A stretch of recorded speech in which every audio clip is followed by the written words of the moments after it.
จะมีไซส์ใหญ่ไซส์ XL ไซส์ L แล้วก็ไซส์ M นะคะไซส์ M จะอยู่ตรงนี้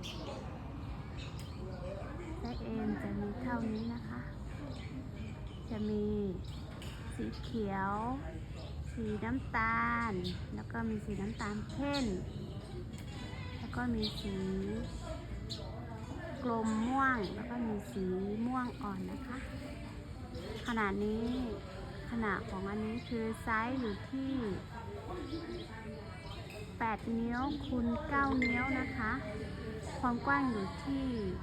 8 นิ้วความยาวอยู่ที่9 นิ้วนะคะจะมีสีเขียวสีน้ำตาลสีน้ำตาลเข้มแล้วก็สีกรมม่วงแล้วก็สี